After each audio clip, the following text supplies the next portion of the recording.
I'm buying car parts off of Amazon, but is this a good idea? And is there an alternative?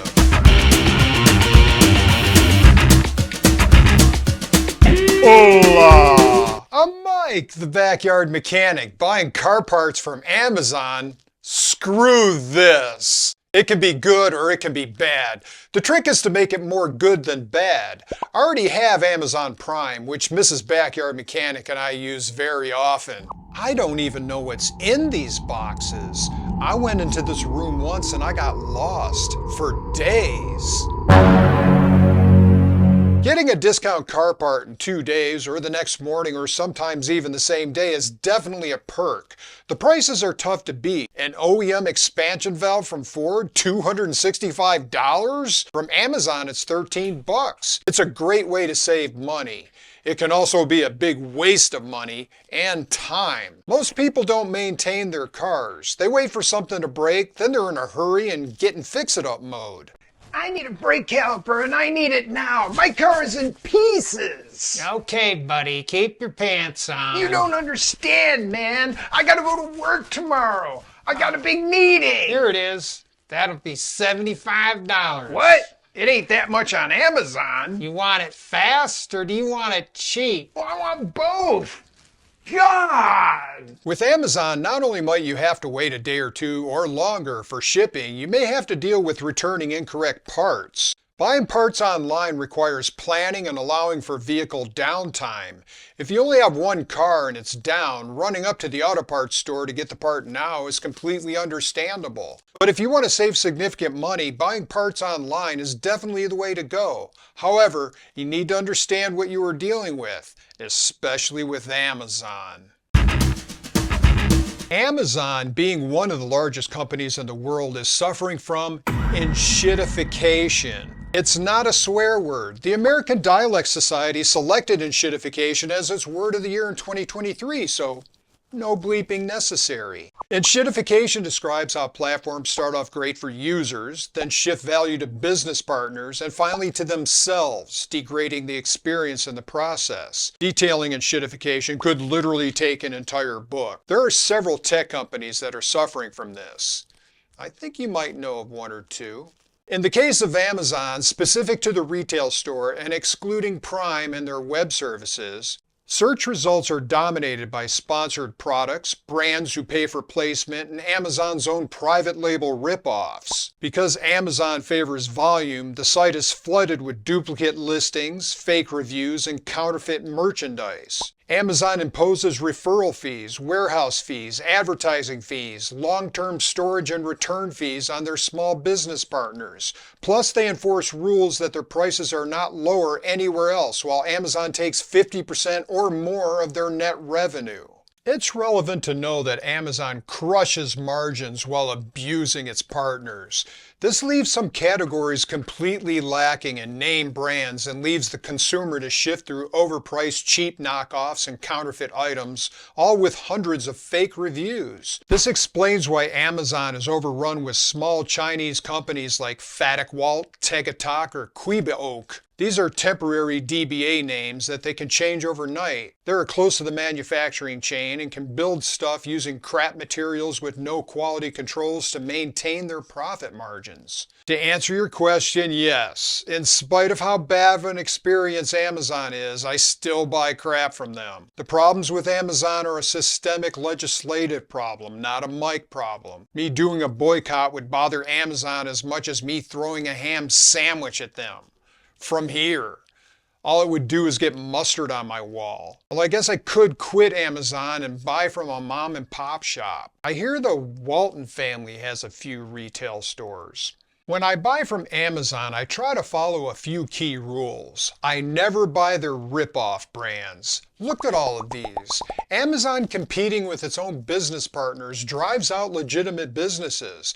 That's not even all of them. I always sort by customer reviews to bypass their ads and pay-to-play results. The results are more relevant than sorting by most relevant, ironically. If it's a higher priced item with no name brands, I don't trust anything with less than 1,000 reviews. I've seen as many as 500 fake reviews. Anyway, that's the Amazon basics.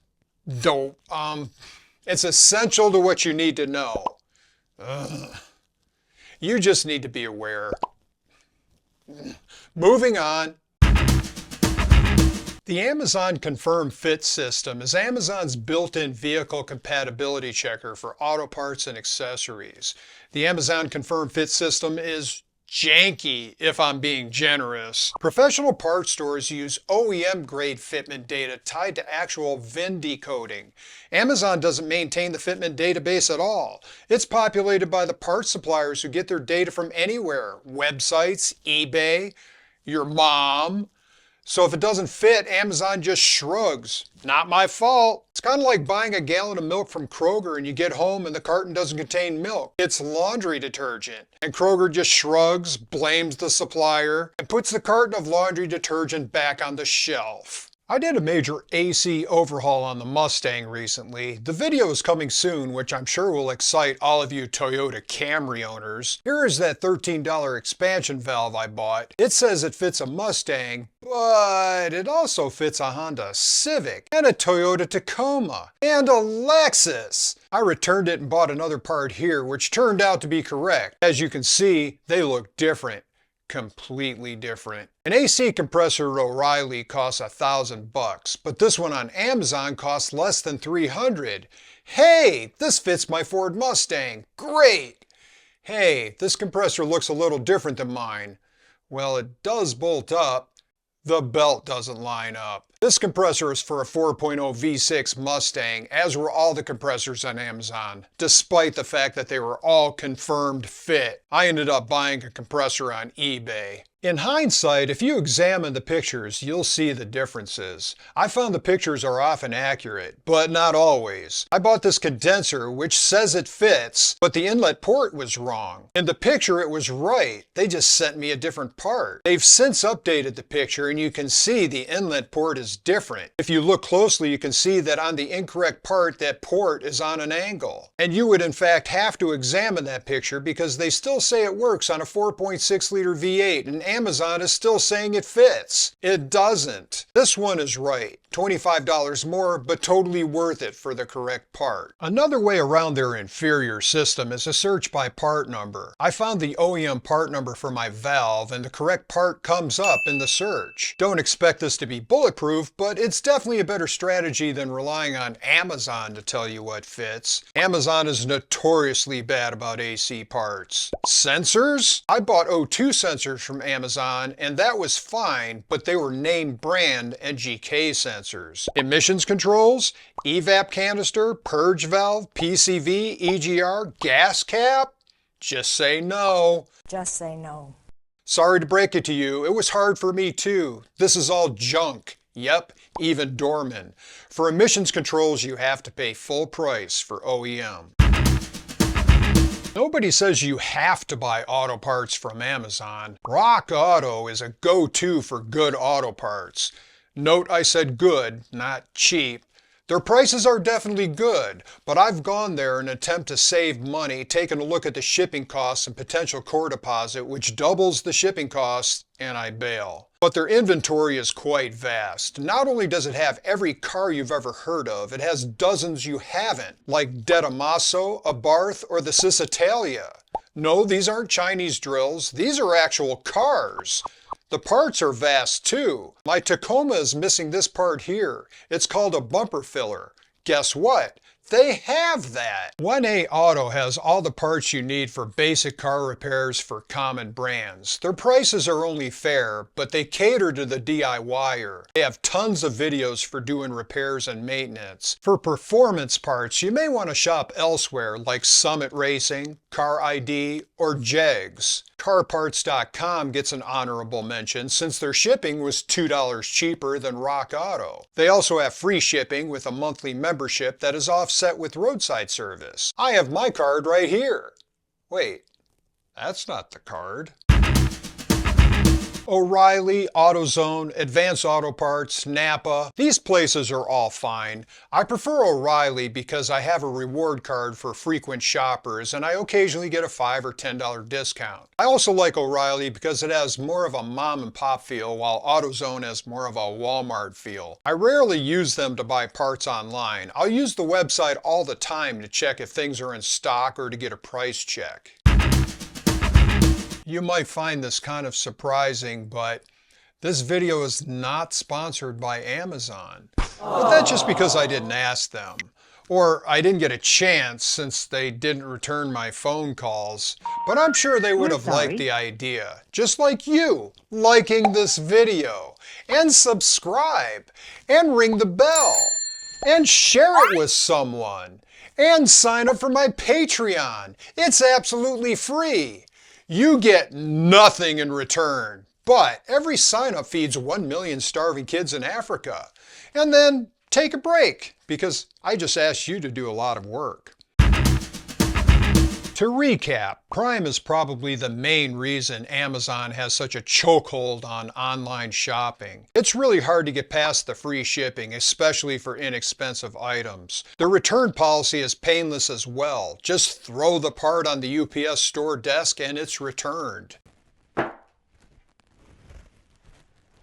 Hey, this ain't UPS. For everyone else, you'll have to box up the part and pay for return shipping, although usually they provide a shipping label at a discounted price. But for bigger ticket items or bulk items which offsets shipping, Rock Auto is the way to go. When using Amazon, remember the rules. Don't solely rely on Amazon Confirm Fit. Buy name brands when possible. Search by part number to ensure the correct fit. Examine the picture to ensure it matches your part. And check those reviews.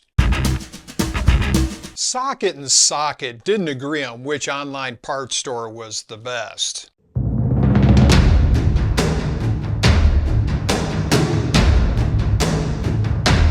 Victory! Oh, I've got a fan online. Hey fan, did you like the video? Ordering something and not getting what you expect? I know how you feel. I watched this video and expected it to be good. Thanks, fan. Just like that 70s show, there's a new video every Wednesday, noon Eastern. Amazon Enshitification? Screw this. Oh man, I just remembered. I've got videos I've got to return. From 2006. What are the late fees on that?